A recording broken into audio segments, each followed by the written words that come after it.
una conferencia online de desglobalización.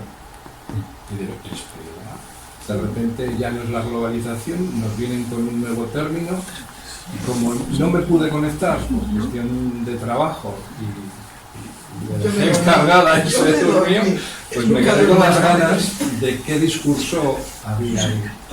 Ya. Igual tú sabes ya algo. Sí, no, es que en cierta forma podemos decir que lo sorprendente es que eso nos sorprenda a estas alturas, ¿no? Porque de esto se empezó a hablar ya en la crisis del 2008. La globalización se empezó a cuestionar entonces.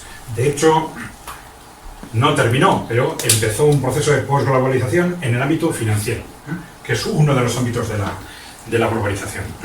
Entonces ya se vio que muchas empresas, bancos, estaban teniendo problemas por inversiones en otros países que realmente no controlaban, porque habían perdido la perspectiva del riesgo, ¿no? La lógica de la globalización es que cada uno se especialice en lo que sea y lo mejor es olvidarse de cualquier tipo de barreras, ¿no? Y entonces ahí se vio que no. Y se dijo, ojo, en el ámbito financiero nos hemos pasado.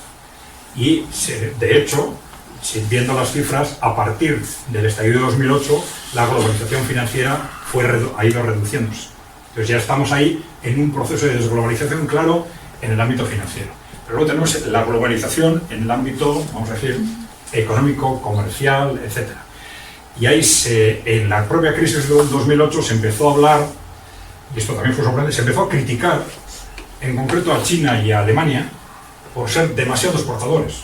Decía, es que estos países, China exporta tanto que está deshaciendo la economía de Estados Unidos. Alemania exporta tanto que está deshaciendo la economía de los países periféricos de Europa. Entonces hay que hacer algo con esto. Bueno, entonces no se hizo, pero simplemente el que se planteara esto ya estaba cuestionando las bases conceptuales de la globalización, que se basa en que cada uno se especialice en lo que hace mejor y punto, ¿no? Y sin límites, ¿no? Y el cambio en ese tema de la globalización comercial, el cambio ya efectivo, vino con el trumpismo. Cuando llega Trump al poder y empieza la guerra comercial con China y en parte con Europa. Entonces ya empieza a poner barreras, que esto encaja con esa lógica de defender a mi industria nacional, ¿no?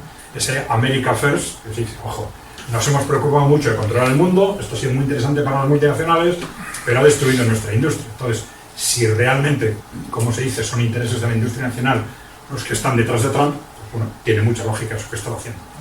Entonces, pero ahí ya empieza, de hecho, esas medidas de cuestionamiento de la globalización que luego ya han continuado con unos otros gobiernos en Estados Unidos por unas u otras razones, o por razones políticas, o razones ideológicas, o razones de medio ambiente, pero ahora estamos constantemente buscando motivos para poner barreras comerciales, ¿no? Y esto ya nos dice cómo cambió el mundo, porque en la historia de la economía de mercado en los últimos 200 años siempre ha pasado lo mismo. Los países fuertes dicen viva el libre comercio internacional y los débiles dicen no, yo necesito barreras para protegerme. Los dicen no, libre comercio ¿para qué? Porque quiero hacerme con tus mercados, ¿no? Entonces esto empezó a mitad del siglo XIX, donde los que defendían el libre comercio, ¿quiénes eran? Los ingleses, que es el primer país que se industrializó y los que controlaban el comercio internacional. ¿Y quiénes son los que saltan con unas ideologías proteccionistas? Pues los que empiezan a industrializarse, fueron Estados Unidos y Alemania, a mitad del siglo XIX. Entonces, ahí hay una doctrinas económicas, le llaman el sistema americano, le llaman ellos y tal, que bueno, se desarrollaron, tenía mucho que ver con el que impulsó Bismarck en Alemania entonces, pero es una dinámica que siempre ha funcionado así. Entonces nosotros, mientras nos hemos creído los dueños del mundo, libre comercio, pero eso es cuestionar el libre comercio, es una herejía, un disparate tal, hasta que de pronto oye, que vienen los chinos, ojo, aduanas, defensa, no, por derechos humanos, no, porque costes, no, porque vosotros pagáis poco en esto, no, por medio ambiente. Estamos buscando pretextos por todas partes para defendernos, porque ya no somos los fuertes. Y al contrario, los chinos, que siempre han defendido una economía, un sistema tremendamente intervencionista, llegaban a los platos internacionales a viva, y los últimos años, viva la globalización, hay que defender la globalización. ¿Por qué? Pues por eso, porque quieren seguir vendiendo productos, claro. Lógicamente.